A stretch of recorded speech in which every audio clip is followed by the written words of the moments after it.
Most people all their lives, with their fingers crossed, count on this, not much list.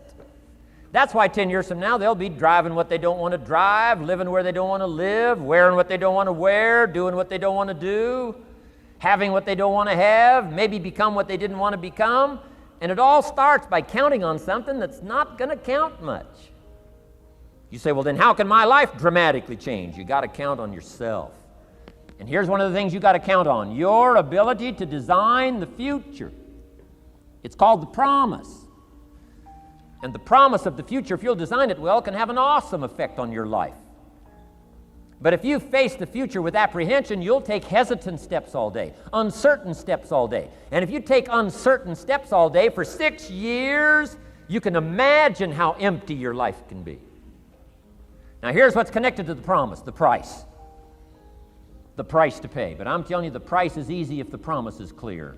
One of the better notes to make for today. The price is easy if the promise is clear and powerful. But the price seems almost too much to pay, too much to get over, too much to accomplish if the promise isn't clear, if the promise isn't powerful. I'm telling you, kids will pay the disciplines if they can see the promise. One of our biggest challenges as parents in the 90s is to help our kids see the promise of the future. That's why I'm teaching financial independence, how to become wealthy and powerful and sophisticated and healthy and unique. All of the stuff kids would hope to go for. It's all possible. This is America. That's the promise of the future. The price, a few simple disciplines practiced every day. And I'm telling you, the kids will pay the price of the simple disciplines if they can see the promise of the future. But if they can't see, they don't want to pay. We will pay the most extraordinary disciplines if we can see the promise of the future, called setting goals. So I'm asking you to get a handle on the future. I'm asking you not to leave it to anyone else. Don't leave it to the company. Company's got their own goals. I'm asking you to set your own goals, your personal goals. Income goals and financial goals and health goals and spiritual goals, and where do you want to go and what do you want to do and what do you want to see and what do you want to be. That's it. Promise of the future. Design your own future. It's within your hands and your capacity to do so. Here's how simple now goal setting is. It's not mysterious. You don't have to anchor, you don't have to focus, you don't have to visualize, none of that stuff. Here's how simple goal setting is. Changed my life. Decide what you want and write it down. I mean, that's how profound this stuff is. Decide what you want and write it down. Make a list. Where do you want to go? What do you want to do? What do you want to see? What do you want to be? What do you want to have? What do you want to share? What projects would you like to support? What would you like to be known for? What skills would you like to learn? Some extraordinary things you'd like to do, ordinary things you'd like to do, right? Silly little things you'd like to do, very important things you'd like to do. Decide on all that stuff and write it down, write it down, write it down. That's how simple this stuff is. And simple things, whatever. Foolish things, doesn't matter, it's your list. I had a little revenge on my first list. Budget finance, who used to harass me. I got 2 or 3 payments behind. This one guy called incessantly. Said, we're going to come get your car, drag it rear end up down the street in front of your neighbors.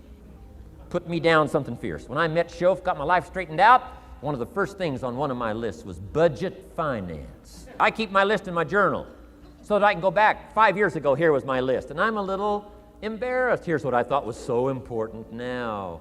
How my philosophy has changed. From 10 years ago, 5 years ago, 3 years ago.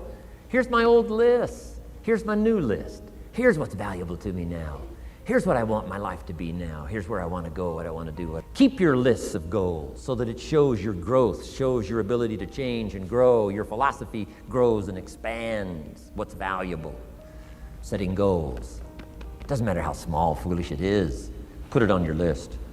Now let me give you one more scenario on setting goals. When I started making my first list, Mr. Shof said, Mr. Rohn, looks like we're going to be together for a while. He said, I've got a suggestion for you. He said, I think one of the first goals you ought to set, you're a 25-year-old American male, sure you've made some mistakes, but now you're on the road to better things. You got a family, worth it. Reasons makes the difference. And he said, you've got every reason to do this. He said, why don't you, among all the goals you're going to set, said, why don't you set a goal to become a millionaire? A millionaire. This is America. All the possibilities are available. Why don't you set a goal to become a millionaire? He said, it's got a nice ring to it. Millionaire. Enough zeros to impress your accountant? Millionaire. And he said, here's why. Now I thought, the man doesn't need to teach me why. I'm thinking, wouldn't it be great to have $1 million? He said, no, that's not it. Here's why. And I had one of the greatest lessons I ever learned, and I'm about to share it with you. This will be worth the price of being here today if you can capture what I'm about to share with you. Babysitter fees, whatever else you paid. Some of you missed some sales today to be here, so this is a costly day for you. But what I'm about to share with you changed my whole life. Here's what Mr. Shoaff said. Set a goal to become a millionaire. And he said, here's why. For what it will make of you to achieve it. And I got one of the greatest classes in one sentence I've ever received in my life. Set a goal that'll make you stretch that far. For what it will make of you to achieve it. What a brand new reason for setting goals. What an all-encompassing challenge to have a better vision of the future. What for? To see what it will make of you to achieve it. And here's why. The greatest value in life is not what you get. The greatest value in life is what you become. Major question to ask on the job is not, what am I getting here? That's not the major question. The major question to ask is, what am I becoming here? It's not what you get that makes you valuable, it's what you become that makes you valuable. So Shoaff said, set a goal to become a millionaire. For what it will make of you to achieve it. Then he said, when you finally have become a millionaire, now he said, what's important is not the money. I thought, wow, I've got some more to learn. He said, no, Mr. Rohn, I'm telling you honestly, you could just give the money away. Now, I did better than that, right? I told you. I lost it all. I'm rich by the time I'm 31. I'm a millionaire. I'm broke by the time I'm 33. So I didn't have to give it all away. I lost it all. Foolish mistakes I made. I'm a farm boy from Idaho. That early money drove me bonkers. I used to say, how many colors does it come in? I'll buy them all. I went crazy over that first money. I just went crazy. And then I made that one foolish mistake, right? Continuing guarantee. I mean, I'm so naive off the farm. I don't know what continuing means. And a few other mistakes. And by the time I'm 33, I'm broke. Now, I've made and lost millions since then. But what an experience that was. And I'm telling you, the man was right. When I finally was broke at age 33, guess what I discovered? My money did not mean that much. It represented only a fraction of all my assets. Shoaff said, once you become a millionaire, Mr. Rohn, you can give all the money away. Because he says, what's important is not the money. What's important is the person you've become. Now, let me give you the key phrase on setting goals. Set the kind of goals that will make something of you to achieve them.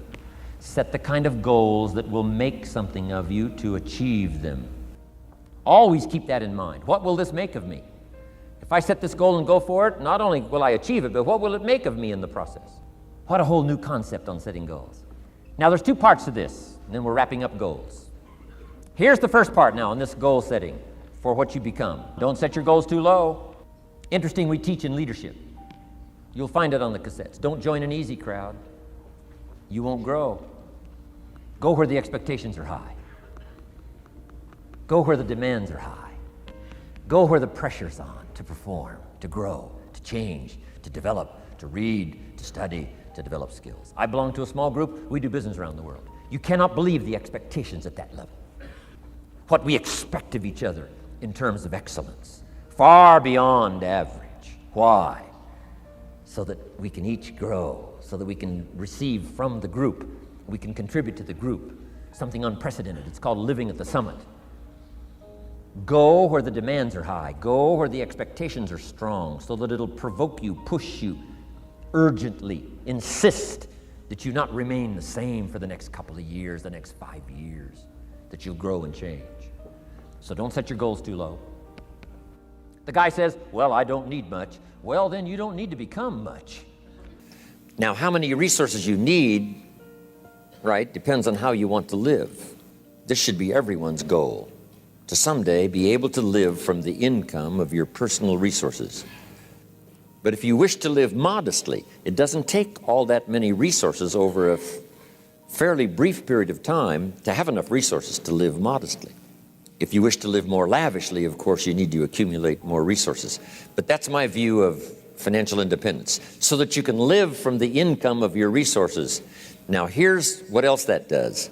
Now you can choose the work you do. Now you can choose to work or not work. Now you can work not because you have to, but because you want to. When we talk to kids about independence, we say, do what you have to as quick as you can so you can do what you want to as long as you can. Next key phrase, economics is major. Everybody should major in economics because it's such a vital part of your life. A paycheck is so vital because, first of all, it provides for you and the family's survival. Second, it provides for the opportunity of success. And I'm sure everyone here has dispensed with the idea of falling in love with money because that serves no purpose. Here's what's noble, what money can do. The projects it can support, the relief from debt it can create, building a financial wall around your family nothing can get through. So economics is major.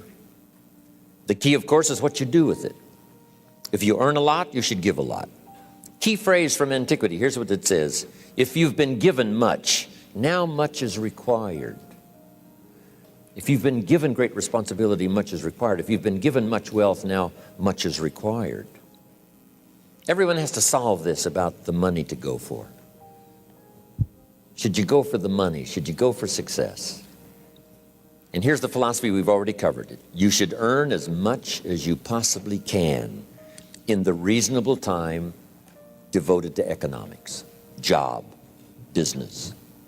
Reasonable time devoted to economics, job, business, future, enterprise. With that enterprise and with that job, the key is to earn as much as you possibly can as you balance your life with everything else. Now, sure, you can do the wrong things and finally correct that, get on a better path, but it all begins on what you do with your resources. Jot this phrase down. It's one of the best for the weekend. Here's the two challenges of life. Number one, the development of our full potential. That's challenge number one. Challenge number two is the wise use of all our resources. That sums up life in general. The development of all of our potential and the wise use of all our resources. One of our resources is time, and we talked about that. Now we're going to talk about the wise resource called money. And let me share with you now a little plan. Because when I met Shof, and he asked me about my financial condition, he said, how much money have you saved and invested the last 6 years? And I said 0. He said, not a good number. Here's what I told him. If I had more money, I'd have a better plan. Now, jot this down, because here's what he said. If you had a better plan, you would have more money. Next key phrase, it's not the amount that counts, it's the plan that counts. If we do it right, and I want you to underline those words because in the future as well as in the past, we've got to continue to do it right. As a distributor, as a sponsor, from the medical board, to the executives of the company, to the staff that represents and helps distributors around the world, to each distributor. Here's one of the keys to our reputation of the future, and that's doing it right. And we can borrow the clues from the past because we've done it right that has brought us to this incredible year after 24 years in business. We've done it right, and we're going to continue to do it right. Here's what he said. We can make a positive contribution to the lives of millions of people. Some good advice? Here's the list. Fine-tune your listening skills. I know yesterday was challenging, the day before with our special group. It's all been challenging, right? To sort of shut out the world for a while and, let everything have its place out there while we move in here and concentrate on what's being said, the testimonials and the advice and the teaching and the training and all of the stuff that you've had to absorb. But not only here, when you get back, fine-tune your listening skills so that you can listen to some of your own distributors who are ready to move up and maybe you've sort of missed it. And now if you go home and say, I'm going to listen better now than I've ever listened before and see if I can't find some more leadership to gather up, help build the organization, that will bless everybody's fortune and future.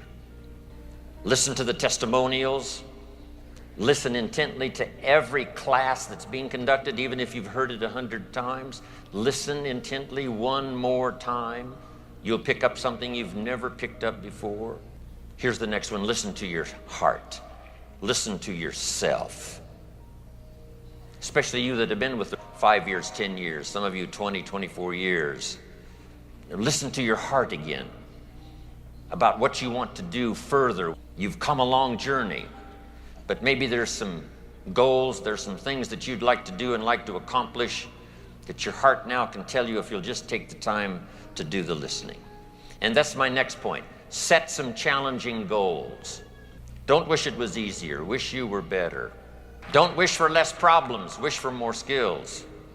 Set some goals that'll make you stretch. Become more than you ever thought you could become.